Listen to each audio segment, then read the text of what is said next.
नमस्कार, ਇਹ ਆਕਾਸ਼ਵਾਣੀ ਜਲੰਧਰ ਹੈ।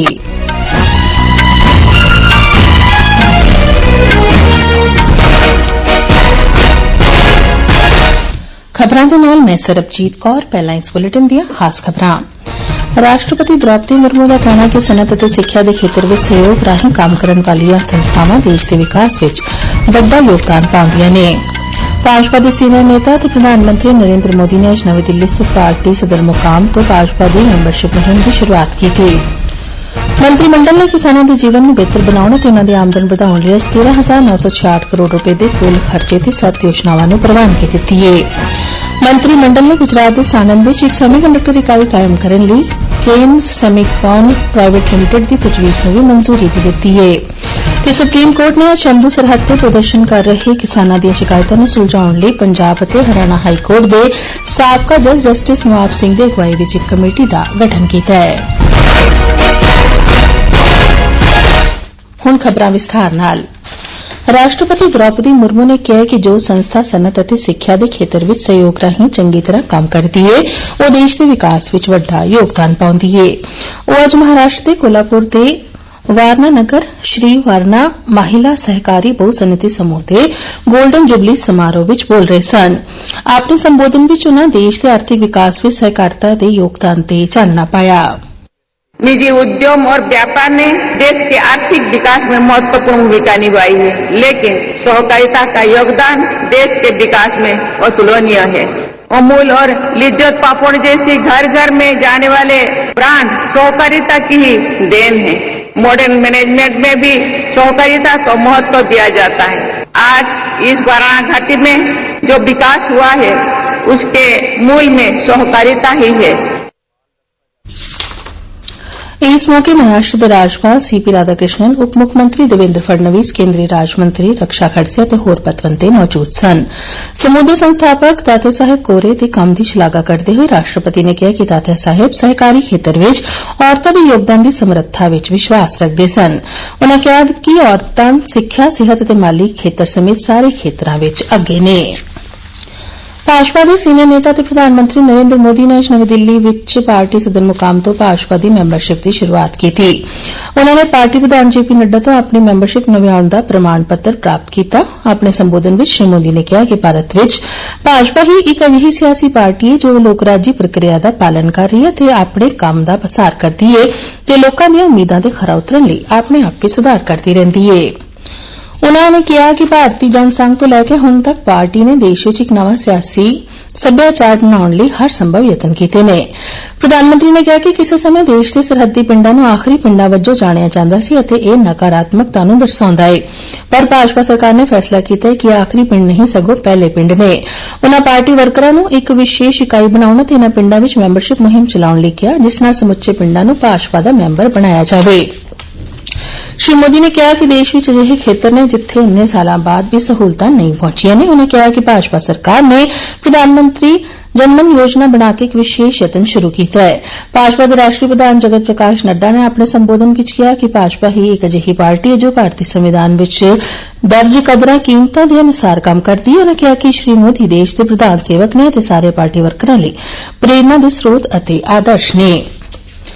प्रधानमंत्री नरेंद्र मोदी भलके ब्रुनेई और सिंगापुर के 3 दिना दौरे ते जाणगे। आज नवी दिल्ली विच मीडिया नूं जानकारी दिंदे होए पूरब बारे सकत्तर जयदीप मजूमदार ने कहा कि प्रधानमंत्री ब्रुनेई के सुल्तान हाजी हसनल बोलकिया के सद्दे ते 3 ते 4 सितंबर नूं ब्रुनेई का दौरा करनगे। उन्होंने कहा कि किसी भारतीय प्रधानमंत्री की ब्रुनेई की पहली दवल्ली यात्रा होएगी।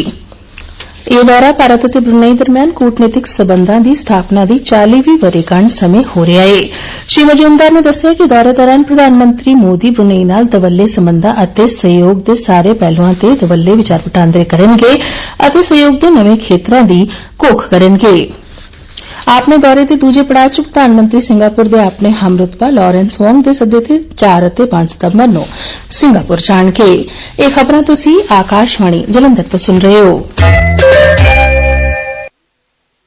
मंत्रिमंडल ने किसानों के जीवन में बेहतर बनाने ते उन्हां दी आमदन वधाउण लई अज 13,966 करोड़ रुपए दे कुल खर्च ते 7 योजनावां नूं प्रवानगी दित्ती है। केंद्रीय मंत्रिमंडल ने कुल 2,817 करोड़ रुपए की लागत वाले डिजिटल खेती मिशन नूं मंजूरी दे दित्ती है। अज दोपहर बाद नवी दिल्ली विच ਮੀਡੀਆ ਨੂੰ ਸੰਬੋਧਨ ਕਰਦਿਆਂ ਸੂਚਨਾ ਤੇ ਪ੍ਰਸਾਰਣ ਮੰਤਰੀ ਅਸ਼ਵਨੀ ਵੈਸ਼ਨੋ ਨੇ ਕਿਹਾ ਕਿ ਕਿਸਾਨਾਂ ਦੇ ਜੀਵਨ ਵਿੱਚ ਸੁਧਾਰ ਲਿਆਉਣ ਅਤੇ ਉਨ੍ਹਾਂ ਦੀ ਆਮਦਨ ਵਧਾਉਣ ਲਈ ਮੰਤਰੀ ਮੰਡਲ ਦੀ ਮੀਟਿੰਗ ਵਿੱਚ ਵੱਡੇ ਫੈਸਲੇ ਲਏ ਗਏ ਨੇ। आज की कैबिनेट मीटिंग में 7 बड़े फैसले लिए गए। पहला है डिजिटल एग्रीकल्चर मिशन। इसमें 2 फाउंडेशनल पिलर्स रहेंगे, एक एग्री स्टैक, दूसरा decision support system. Agri stack में सारा बेसिक डेटा, किसानों का डेटा, जमीन का डेटा, क्रॉप का डेटा, ये सब रहेगा। और कृषि डिसीजन सपोर्ट सिस्टम में वाटर की अवेलेबिलिटी, ग्राउंड वाटर की अवेलेबिलिटी, वेदर रिलेटेड डेटा, कई तरह के जो किसानों को फैसले लेने के टाइम में जो इन्फॉर्मेशन और साइंटिफिक प्रैक्टिसेस चाहिए होती है, वो सारे रहेंगे। ਉਨ੍ਹਾਂ ਕਿਹਾ ਕਿ ਡਿਜੀਟਲ ਖੇਤੀਬਾੜੀ ਮਿਸ਼ਨ ਨੂੰ ਖੇਤੀਬਾੜੀ ਲਈ ਡਿਜੀਟਲ ਜਨਤਕ ਬੁਨਿਆਦੀ ਢਾਂਚੇ ਦੀ ਤਰਜ਼ ਤੇ ਵਿਕਸਿਤ ਕੀਤਾ ਜਾ ਰਿਹਾ ਹੈ। डिजिटल एग्रीकल्चर मिशन बेसिकली जो डिजिटल पब्लिक इंफ्रास्ट्रक्चर का स्ट्रक्चर है उसी आधार पे एग्रीकल्चर के लिए इसका डेवलपमेंट किया जा रहा है। Digital agriculture mission 2,817 crore rupees की टोटल इन्वेस्टमेंट से बनेगा। इसमें 2 फाउंडेशनल पिलर्स रहेंगे, एक रहेगा एग्री स्टैक, दूसरा रहेगा कृषि डिसीजन सपोर्ट सिस्टम। ਮੰਤਰੀ ਮੰਡਲ ਨੇ 3,979 ਕਰੋੜ ਰੁਪਏ ਦੇ ਕੁੱਲ ਖਰਚ ਨਾਲ ਖੁਰਾਕ ਅਤੇ ਪੋਸ਼ਣ ਸੁਰੱਖਿਆ ਲਈ ਫਸਲ ਵਿਗਿਆਨ ਨੂੰ ਪ੍ਰਵਾਨਗੀ ਦਿੱਤੀ ਹੈ। ਇਹ ਪਹਿਲਕਦਮੀ ਕਿਸਾਨਾਂ ਨੂੰ ਜਲਵਾਯੂ ਅਨੁਕੂਲਤਾ ਲਈ ਤਿਆਰ ਕਰੇਗੀ ਅਤੇ 2047 ਤੱਕ ਭੋਜਨ ਸੁਰੱਖਿਆ ਪ੍ਰਦਾਨ ਕਰੇਗੀ। ਸਰਕਾਰ ਨੇ ਕੁੱਲ 2,291 ਕਰੋੜ ਰੁਪਏ ਦੀ ਲਾਗਤ ਨਾਲ ਖੇਤੀਬਾੜੀ ਸਿੱਖਿਆ ਪ੍ਰਬੰਧ ਅਤੇ ਸਮਾਜਿਕ ਵਿਗਿਆਨ ਨੂੰ ਮਜ਼ਬੂਤ ਕਰਨ ਦਾ ਫੈਸਲਾ ਕੀਤਾ ਹੈ। ਇਹ ਖੇਤੀਬਾੜੀ ਦੇ ਵਿਦਿਆਰਥੀਆਂ ਤੇ ਖੋਜਕਰਤਾਵਾਂ ਨੂੰ ਮੌਜੂਦਾ ਚੁਣੌਤੀਆਂ ਲਈ ਤਿਆਰ ਕਰਨ ਦੇ ਉਦੇਸ਼ ਨਾਲ ਕੀਤਾ ਗਿਆ ਹੈ। ਮੰਤਰੀ ਮੰਡਲ ਨੇ ਕੁੱਲ 860 ਕਰੋੜ ਰੁਪਏ ਦੀ ਲਾਗਤ ਨਾਲ ਬਾਗਬਾਨੀ ਤੇ ਨਿਰੰਤਰ ਰਹਿਣਯੋਗ ਵਿਕਾਸ ਨੂੰ ਵੀ ਮਨਜ਼ੂਰੀ ਦਿੱਤੀ ਹੈ। ਮੰਤਰੀ ਮੰਡਲ ਨੇ ਅੱਜ 18,036 ਕਰੋੜ ਦੀ ਕੁੱਲ ਲਾਗਤ ਨਾਲ 2 ਪ੍ਰਮੁੱਖ ਵਪਾਰਕ ਕੇਂਦਰਾਂ ਮੁੰਬਈ ਅਤੇ ਇੰਦੌਰ ਦਰਮਿਆਨ ਸਭ ਤੋਂ ਛੋਟੇ ਰੇਲ ਸੰਪਰਕ ਪ੍ਰਦਾਨ ਕਰਨ ਵਾਲੀ 309 ਕਿਲੋਮੀਟਰ ਲੰਮੀ ਨਵੀਂ ਲਾਈਨ ਦੇ ਪ੍ਰੋਜੈਕਟ ਨੂੰ ਵੀ ਪ੍ਰਵਾਨਗੀ ਦਿੱਤੀ ਹੈ। ਮੰਤਰੀ ਮੰਡਲ ਨੇ ਗੁਜਰਾਤ ਦੇ ਸਾਣੰਦ ਵਿੱਚ ਇੱਕ ਸੈਮੀਕੰਡਕਟਰ ਇਕਾਈ ਕਾਇਮ ਕਰਨ ਲਈ ਕੇਨਸ ਸੈਮੀਕੌਨ ਪ੍ਰਾਈਵੇਟ ਲਿਮਟਿਡ ਦੀ ਤਜਵੀਜ਼ ਨੂੰ ਮਨਜ਼ੂਰੀ ਦੇ ਦਿੱਤੀ ਹੈ। ਇਹ ਫੈਸਲਾ ਇੱਕ ਜੀਵਨ ਸੈਮੀਕੰਡਕਟਰ ਸਿਲਸਿਲੇ ਨੂੰ ਵਿਕਸਿਤ ਕਰਨ ਦੇ ਉਦੇਸ਼ ਨਾਲ ਲਿਆ ਗਿਆ ਹੈ। ਤਜਵੀਜ਼ਸ਼ੁਦਾ ਇਕਾਈ ਦੀ ਸਥਾਪਨਾ 3,300 ਕਰੋੜ ਰੁਪਏ ਦੇ ਨਿਵੇਸ਼ ਨਾਲ ਕੀਤੀ ਜਾਏਗੀ। ਸ਼੍ਰੀ ਵੈਸ਼ਨੋ ਨੇ ਦੱਸਿਆ ਕਿ ਇਸ ਇਕਾਈ ਦੀ ਸਮਰੱਥਾ 60 ਲੱਖ ਚਿਪਸ ਪ੍ਰਤੀ ਦਿਨ ਨਿਰਮਾਣ ਕਰਨ ਦੀ ਹੋਏਗੀ। सेमीकंडक्टर जैसे स्टील और केमिकल इंडस्ट्रीज होती है, वैसी ही एक फाउंडेशनल इंडस्ट्री है। तो एम्प्लॉयमेंट पोटेंशियल ये फाउंडेशनल इंडस्ट्रीज का मल्टीप्लायर इम्पैक्ट होता है। जैसे सेमीकंडक्टर का प्लांट लगता है तो ऑटोमोबाइल में, मोबाइल मैन्युफैक्चरिंग में, इलेक्ट्रॉनिक्स मैन्युफैक्चरिंग में, जो होम में जो अप्लायंसेज यूज होते हैं उन सब में, मतलब practically everything that switches on और स्विचेज ऑफ। ਸੁਪਰੀਮ ਕੋਰਟ ਨੇ ਅੱਜ ਸ਼ੰਭੂ ਸਰਹੱਦ ਤੇ ਮੁਜ਼ਾਹਰਾ ਕਰ ਰਹੇ ਕਿਸਾਨਾਂ ਦੀਆਂ ਸ਼ਿਕਾਇਤਾਂ ਨੂੰ ਸੁਲਝਾਉਣ ਲਈ ਪੰਜਾਬ ਤੇ ਹਰਿਆਣਾ ਹਾਈ ਕੋਰਟ ਦੇ ਸਾਬਕਾ ਜੱਜ ਜਸਟਿਸ ਨਵਾਬ ਸਿੰਘ ਦੀ ਅਗਵਾਈ ਵਿੱਚ ਇੱਕ ਕਮੇਟੀ ਦਾ ਗਠਨ ਕੀਤਾ ਹੈ। ਜਸਟਿਸ ਸੂਰਯਕਾਂਤ ਅਤੇ ਉਜਵਲ ਪੁਆਨ ਦੀ ਬੈਂਚ ਨੇ ਕਮੇਟੀ ਨੂੰ ਇੱਕ ਹਫ਼ਤੇ ਦੇ ਅੰਦਰ ਪਹਿਲੀ ਮੀਟਿੰਗ ਕਰਨ ਦਾ ਨਿਰਦੇਸ਼ ਦਿੱਤਾ ਹੈ। ਸੁਪਰੀਮ ਕੋਰਟ ਨੇ ਕਿਹਾ ਕਿ ਕਿਸਾਨਾਂ ਦੇ ਮੁੱਦਿਆਂ ਦਾ ਸਿਆਸੀਕਰਨ ਨਹੀਂ ਹੋਣਾ ਚਾਹੀਦਾ ਤੇ ਕਮੇਟੀ ਵੱਲੋਂ ਪੜਾਅਵਾਰ ਵਿਚਾਰ ਕੀਤਾ ਜਾਣਾ ਚਾਹੀਦਾ ਹੈ। ਸਰਵਉੱਚ ਅਦਾਲਤ ਨੇ ਇਹ ਵੀ ਕਿਹਾ ਕਿ ਕਿਸਾਨਾਂ ਨੂੰ ਆਪਣੇ ਸ਼ਾਂਤਮਈ ਅੰਦੋਲਨ ਨੂੰ ਬਦਲਵੇਂ ਸਥਾਨਾਂ ਤੇ ਤਬਦੀਲ ਕਰਨ ਦੀ ਆਜ਼ਾਦੀ ਹੋਏਗੀ। ਅਦਾਲਤ ਹਰਿਆਣਾ ਸਰਕਾਰ ਦੀ ਉਸ ਪਟੀਸ਼ਨ ਤੇ ਸੁਣਵਾਈ ਕਰ ਰਹੀ ਸੀ ਜਿਸ ਵਿੱਚ ਹਾਈ ਕੋਰਟ ਦੇ ਉਸ ਹੁਕਮ ਨੂੰ ਚੁਣੌਤੀ ਦਿੱਤੀ ਗਈ ਸੀ ਜਿਸ ਨੂੰ ਇੱਕ ਹਫ਼ਤੇ ਦੇ ਅੰਦਰ ਅੰਬਾਲਾ ਨੇੜੇ ਸ਼ੰਭੂ ਸਰਹੱਦ ਤੇ ਖੜੇ ਕੀਤੇ ਬੈਰੀਕੇਡਾਂ ਨੂੰ ਹਟਾਉਣ ਲਈ ਕਿਹਾ ਗਿਆ ਸੀ ਜਿੱਥੇ ਮੁਜ਼ਾਹਰਾ ਕਰ ਰਹੇ ਕਿਸਾਨ 13 ਫਰਵਰੀ ਤੋਂ ਬੈਠੇ ਹੋਏ ਨੇ। ਸੜਕ ਟਰਾਂਸਪੋਰਟ ਅਤੇ ਸ਼ਾਹਰਾਹ ਮੰਤਰੀ ਨਿਤਿਨ ਗਡਕਰੀ ਨੇ ਅੱਜ ਕਿਹਾ ਕਿ ਜੈਵ ਈਂਧਣ ਜਾਂ ਬਾਇਓਫਿਊਲ ਸੈਕਟਰ ਵਿੱਚ ਵੱਡੀ ਸਮਰੱਥਾ ਹੈ ਅਤੇ ਇਹ ਭਾਰਤ ਦੇ ਖੇਤੀਬਾੜੀ ਅਤੇ ਦਿਹਾਤੀ ਖੇਤਰਾਂ ਵਿੱਚ ਵੱਡੀ ਭੂਮਿਕਾ ਨਿਭਾਏਗਾ। ਸ਼੍ਰੀ ਗਡਕਰੀ ਨੇ ਕਿਹਾ ਕਿ ਭਾਰਤ ਨੂੰ ਦੁਨੀਆ ਦੀ ਤੀਜੀ ਸਭ ਤੋਂ ਵੱਡੀ ਅਰਥ ਵਿਵਸਥਾ ਬਣਨ ਦਾ ਟੀਚਾ ਹਾਸਲ ਕਰਨ ਲਈ ਦਰਾਮਦ ਘਟਾਉਣ ਅਤੇ ਬਰਾਮਦ ਵਧਾਉਣ ਦੀ ਲੋੜ ਹੈ। ਉਨ੍ਹਾਂ ਇਹ ਟਿੱਪਣੀਆਂ ਪੈਟਰੋਲੀਅਮ ਅਤੇ ਕੁਦਰਤੀ ਗੈਸ ਮੰਤਰੀ ਹਰਦੀਪ ਸਿੰਘ ਪੁਰੀ ਦੇ ਨਾਲ ਨਵੀਂ ਦਿੱਲੀ ਵਿਖੇ India bio energy and tech expo 2024 ਅਤੇ ਜੈਵਿਕ ਊਰਜਾ ਤੇ ਤਕਨਾਲੋਜੀਆਂ ਬਾਰੇ ਅੰਤਰਰਾਸ਼ਟਰੀ ਕਾਨਫਰੰਸ ਦਾ ਉਦਘਾਟਨ ਕਰਨ ਮੌਕੇ ਕੀਤੀਆਂ। ਪੈਰਿਸ ਓਲੰਪਿਕ 2024 ਦੇ 5ਵੇਂ ਦਿਨ ਭਾਰਤ ਨੂੰ ਇੱਕ ਹੋਰ ਸੋਨ ਤਮਗਾ ਮਿਲਿਆ। ਪੈਰਾ ਸ਼ਟਲਰ ਨਿਤੇਸ਼ ਕੁਮਾਰ ਨੇ ਮਰਦਾਂ ਦੇ ਸਿੰਗਲਜ਼ SL10 ਵਰਗ ਦੇ ਤਮਗਾ ਮੁਕਾਬਲੇ ਵਿੱਚ ਬਰਤਾਨੀਆ ਦੇ ਡੈਨੀਅਲ ਪੇਥਨ ਨੂੰ ਹਰਾ ਕੇ ਸੋਨ ਤਮਗਾ ਹਾਸਲ ਕੀਤਾ ਹੈ।